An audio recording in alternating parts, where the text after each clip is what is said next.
Hello students, welcome back to Tuition Masters, and today we are here with doing a one shot explanation for the chapter Federalism.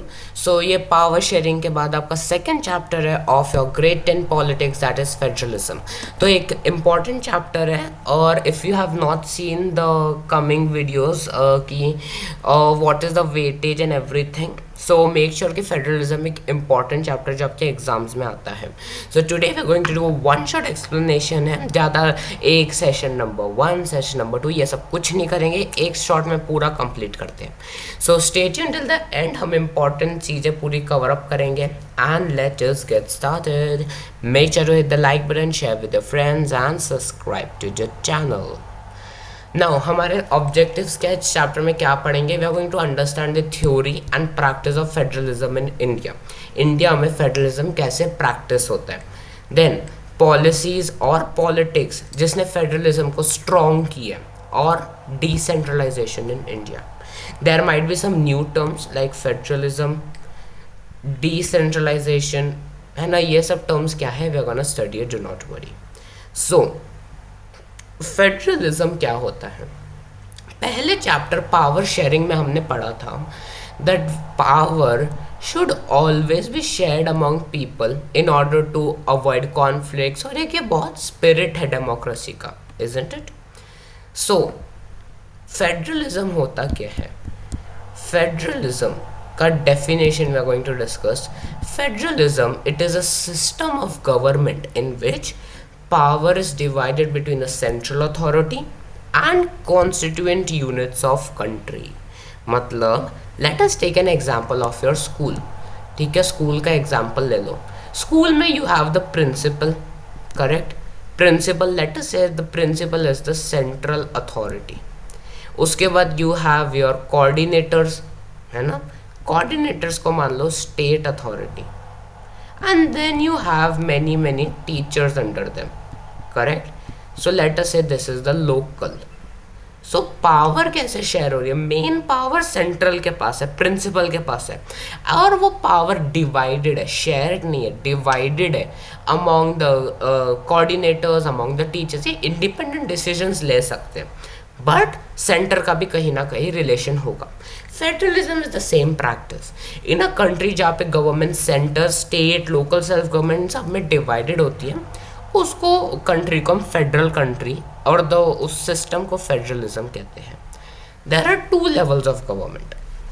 Government for the entire country, पूरे देश की गवर्नमेंट, and provinces और states पे government, है ना. अब principal हर class में, जैसे let's say there are so many classes, एक स्कूल में कितनी क्लासेस होंगी, हर क्लास में तो जा के टीचर नहीं, प्रिंसिपल नहीं संभालेगी.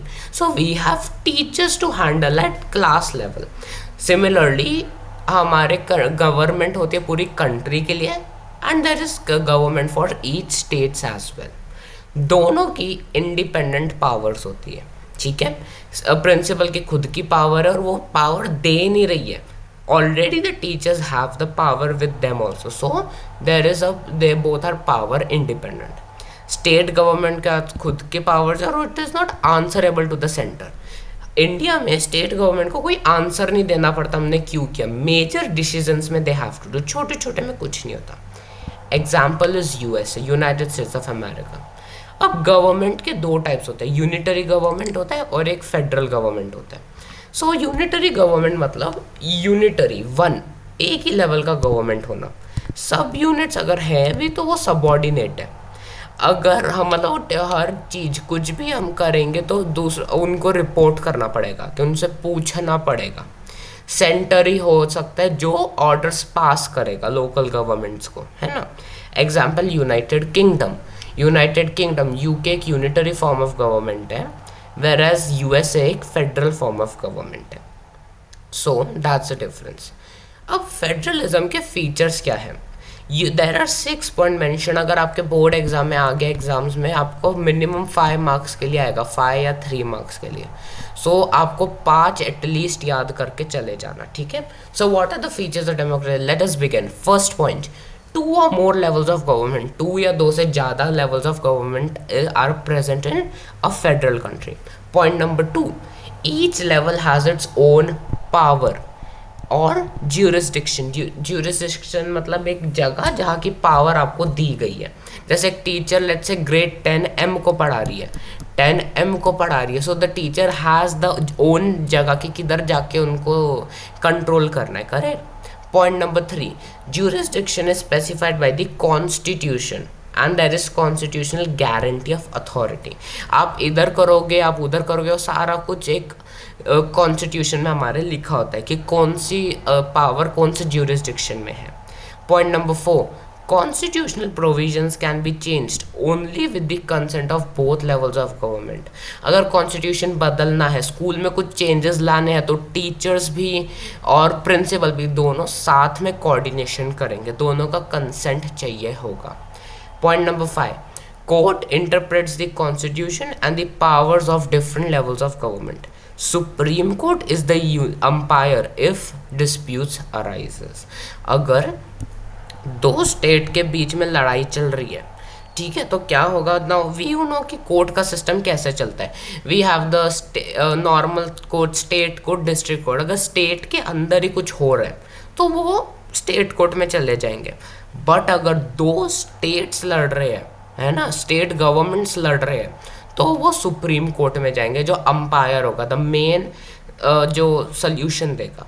और सोर्सेज ऑफ रेवेन्यू, रेवेन्यू कहाँ से मिलेगा, पैसा ही पैसा कहाँ से आएगा, that is your specifically mentioned. So these are the 6 features of federalism. Objectives, objectives क्या है, हमारे 2 मेन ऑब्जेक्टिव्स है, यूनिटी बनी रहे कंट्री की, safeguarding and the promotion of the unity of the country, और रीजनल डाइवर्सिटी। इंडिया जैसे इतने डाइवर्स कंट्री में सारे रीजन्स को एक साथ रखने का काम करता है फेडरलिज्म, कि किसी को ऐसा ना लगे कि उस स्टेट को पावर नहीं मिल रही, इस स्टेट को ज़्यादा मिल रही है, isn't it? Now, there are 2 crucial aspects of an ideal federalism। एक आइडियल फेडरलिज्म कैसा होना चाहिए, ठीक है। Government at different level should agree to some rules of power sharing. Power sharing के कुछ ना कुछ रूल्स एंड रेगुलेशंस होते हैं, उन सबको सारे लेवल ऑफ गवर्नमेंट एग्री करेंगे। स्टेट गवर्नमेंट भी, लोकल गवर्नमेंट भी, सेंट्रल गवर्नमेंट भी, सबको रूल्स को एग्री करना पड़ेगा। और एक ट्रस्ट होना चाहिए, ट्रस्ट और एग्रीमेंट होना चाहिए दोनों के बीच में। अब लेट्स से सेंटर है, उसके बाद स्टेट है, दोनों आपस में लड़ते रहेंगे, ट्रस्ट नहीं होगा, आपस में झगड़ा करेंगे, तो देश को कौन संभालेगा। So in order to avoid such things, trust and agreement is needed, ठीक है। नेक्स्ट difference, अब there are 2 types of federalisms, there are 2 types of federal countries, coming together और holding together। अब इन दोनों में बहुत डिफरेंस है। coming together मतलब हम सबको साथ में लेके आ रहे हैं, ठीक है। holding together कि हमने सबको पकड़ के रखा है। what's the difference, let's discuss it। coming together होता है when independent states coming together on their own to form bigger units। बड़ी कंट्री बनाने के लिए छोटी छोटी सारी कंट्रीज को अपने अंदर ले लो। उसके बाद सिक्योरिटी इंक्रीज कर दो बाय पूलिंग द सॉवरेनिटी और रिटेनिंग द आइडेंटिटी। ये सब करके उन सबको अपने देश में डाल दो। And all constituent states have equal power. उनको बोल दो कि हर स्टेट के पास इक्वल पावर है। That is your coming together. Examples आपको पता ही होंगे, यूएसए, स्विट्जरलैंड एंड ऑस्ट्रेलिया। ये क्या है, कमिंग टुगेदर फेडरल्स है। मतलब इसमें एक स्टेट है, एक इंडिपेंडेंट स्टेट है, और वो दूसरी जगहों को अपने अंदर ले लेता है, अपने अंदर they come together, okay, and form a bigger unit, okay. Next comes holding together. Holding together मतलब large country decides to divide the power. पहले ही हमारी कंट्री बहुत बड़ी है, अब इतना सारा कौन संभालेगा, so I am going to divide it. हम पावर को डिवाइड कर देंगे between constitutional units and centre में डिवीजन कर देंगे पावर को, और सबको साथ में पकड़ के रखेंगे। Centre is more power when compare to the state. Centre यहाँ पे बहुत ज़्यादा पावरफुल पाया जाता है। Always even in India also centre के पास ज़्यादा पावर्स होती है। Constituent units of federations have unequal powers. सबके जैसे कमिंग टुगेदर में सबके इक्वल पावर्स है, बट यहाँ फेडरेशन में इक्वल नहीं होता, अनइक्वल डिस्ट्रीब्यूशन होता है। Examples are India, Spain, Belgium, तीन तो याद होने चाहिए। कमिंग टुगेदर के USA, Switzerland, Australia, holding together के स्पेन, बेल्जियम और India. So that is the difference between coming together and holding together federations. Next, India की बात करें तो हाउ हैज़ इंडिया को हम फेडरल कंट्री क्यों कह सकते हैं, ठीक है। So first point, constitution is declared India as a union of states. सारे स्टेट्स को मिलाकर एक यूनियन है हमारा कंट्री, और हमारे कंट्री में 3 टियर ऑफ फेडरेशंस है। यू कैन से एक ऐसा ट्रायंगुलर सिस्टम है, ठीक है। सबसे ऊपर we have the union, then we have the state union, या you can say central government, state government, और फिर you have the local self governments at very village levels, जैसे पंचायत हो गया। you can say that this is your principal, this is your teacher, this is your class monitors, ठीक है। so like that, threefold distribution of legislative powers under union list, state list and concurrent list। अब ये 3 lists क्या होती है, I'll explain you in the next slide, ठीक है। All states in Indian Union do not have identical powers। जैसे जो union territories है, हर स्टेट के अपने खुद की पावर है, बट हर स्टेट की पावर इक्वल नहीं है। यूनियन टेरिटरीज कुछ अलग पावर है, जैसे मुंबई, महाराष्ट्र, इन सब की कुछ अलग पावर्स है, there is a variation, equal powers नहीं है। Changes in power sharing has to be passed by the 2/3 majority in the parliament.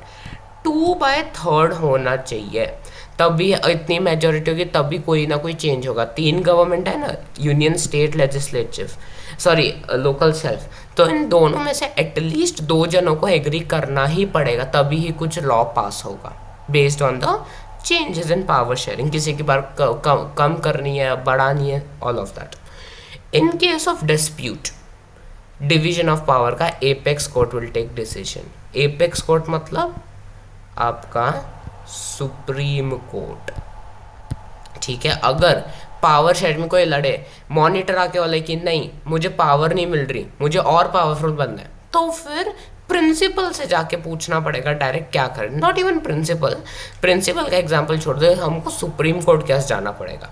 If there is any state union से लड़ रहा है कि नहीं बाबा मुझे ज़्यादा पावर्स दिया है, तुम बहुत दबा रहे हो मुझे, so they both have to go to the supreme court, जहाँ पे justice will be given.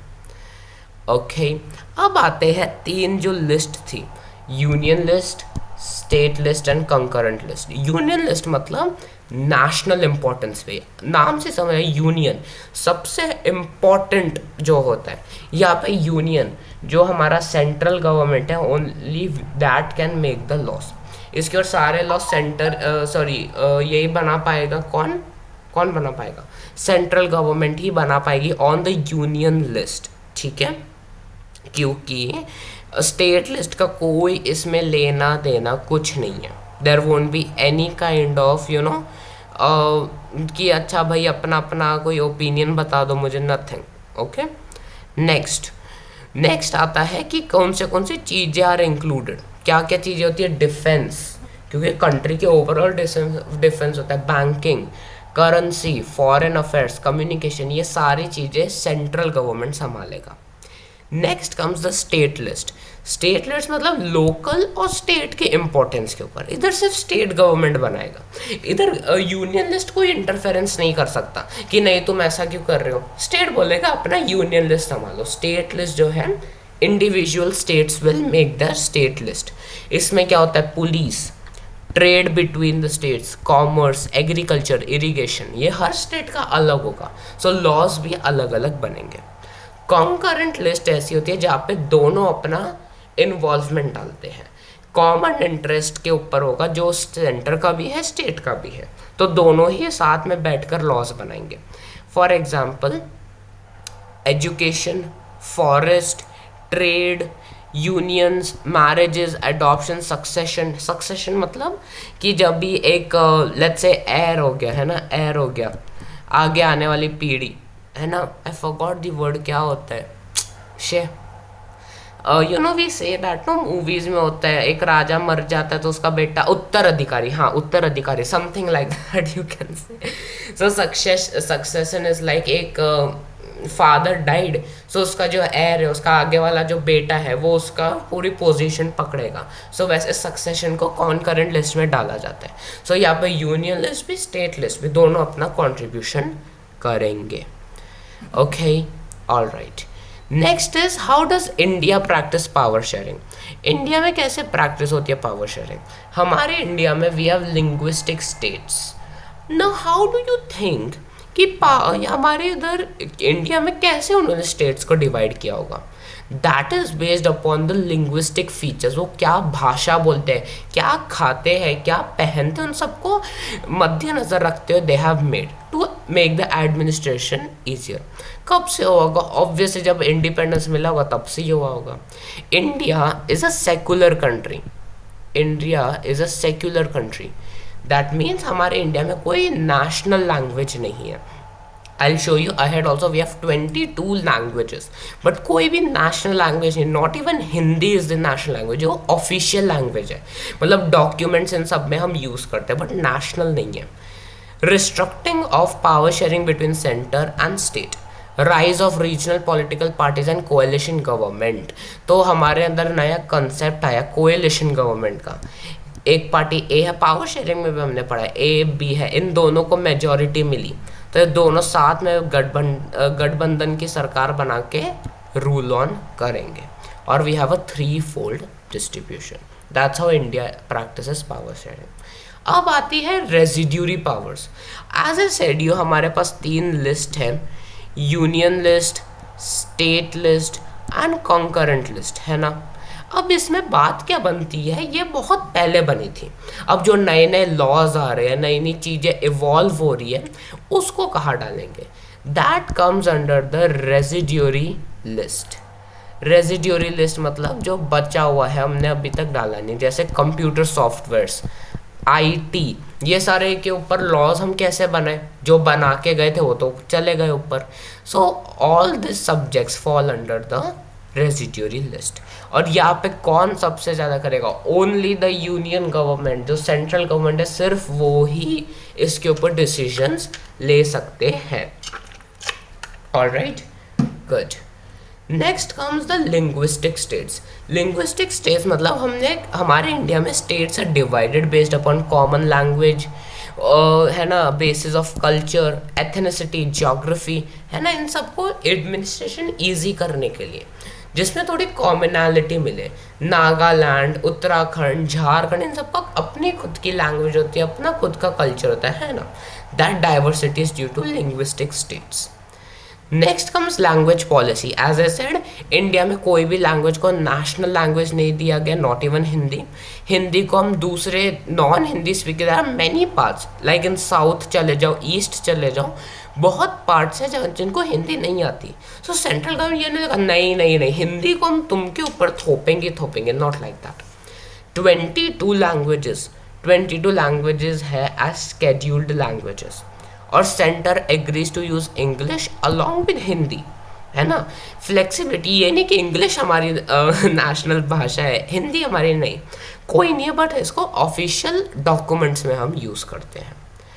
Next comes is centre state relationship. Central government जो है वो स्टेट की पावर्स को ऐसा नहीं कर सकता, नहीं नहीं तुम जाओ मैं तुम्हारी सारी पावर्स लूँगा, not like that. And coalition government मतलब पावर शेयरिंग जो मोर इफेक्टिव फॉर्म में है, जब 2 पार्टी साथ में मिलकर रूल करने वाले हैं। ओके, नेक्स्ट, रियल सक्सेस क्यों आया फेडरलिज्म में? First of all democratic politics के वजह से, नेचर उसका, respect given by people and desire for living together, unity, अनेकता में एकता, we say that, right, that's the reason. अब इसकी स्पिरिट को, what are the disadvantages?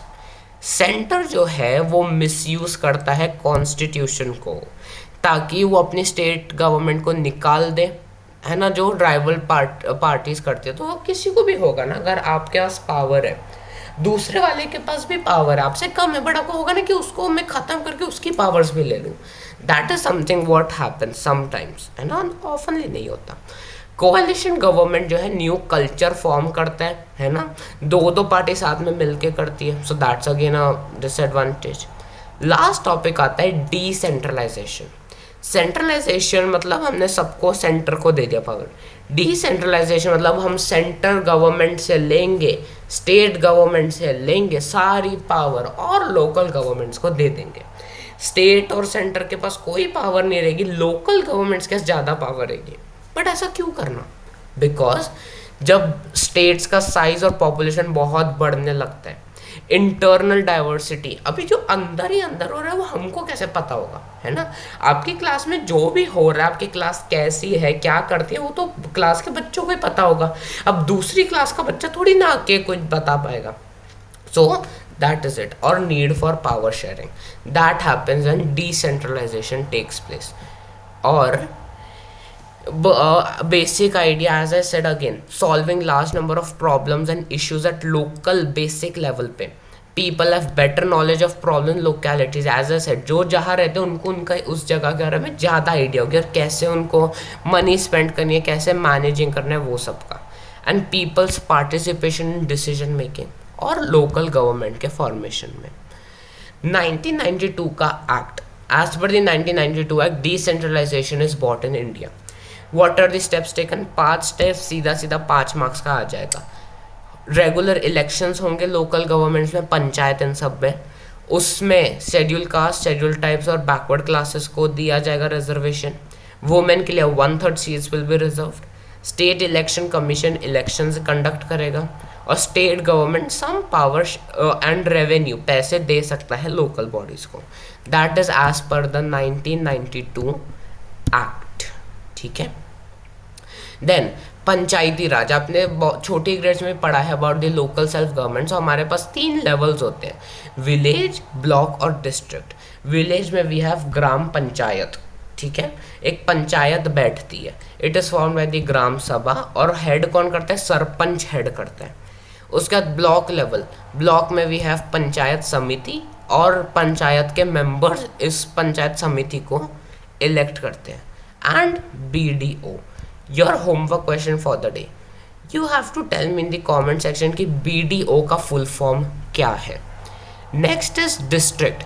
District level पे we have the zila parishad, है ना, formed by elected members, Lok Sabha MLA के मेंबर्स होते हैं इसमें, और it is headed by a zila chairperson. ये रूरल की बात हो गई।